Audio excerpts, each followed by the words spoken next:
In 1946, Catherine Van Alst was 8 years old.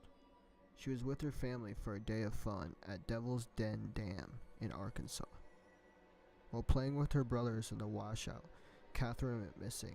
After an extensive search, she was found 6 days later sitting in a cave, 7 air miles away, 600 feet higher in elevation.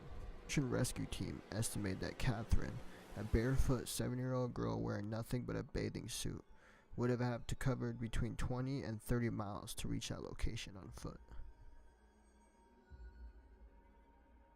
David Gonzalez was 9 years old when he was camping with his family at the Hannah Flat Campground near Big Bear Lake, California.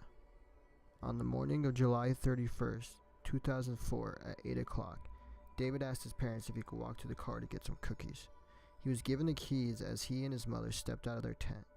David then started their short walk to the family car only 50 yards away. While his mother's back was turned, David vanished. There was no noise, no scream, no sign of a struggle, and no blood. The search for David started almost instantly. Over the next 10 days, searchers scoured every square inch within 10 miles of the camp. No sign of David was ever found. His disappearance was explained as an abduction or animal attack. In May of 2005, after the snow thawed, hikers approximately 1 mile away from the camp discovered David's remains. At the time, it was assumed David was the victim of a mountain lion. However, many questioned that conclusion. A mountain lion will leave signs of a struggle, blood, drag marks, and tracks. After the attack, a mountain lion will typically drag its victim no more than 100 yards before it feeds. At the feeding site, the remains of the victim show obvious signs of evisceration, blood, and teeth marks. None of this was found in David's case at the site of his remains was searched numerous times.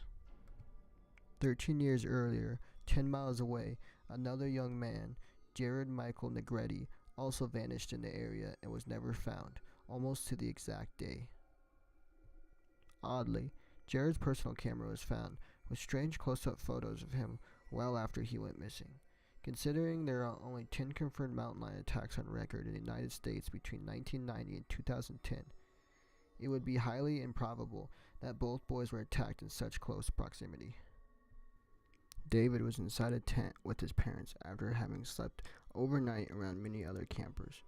Whatever took David either spotted him in the evening before and waited all night to ambush him, or David was a target of opportunity, and he was targeted by the abductor in a very short period of time just as he was coming out of the tent.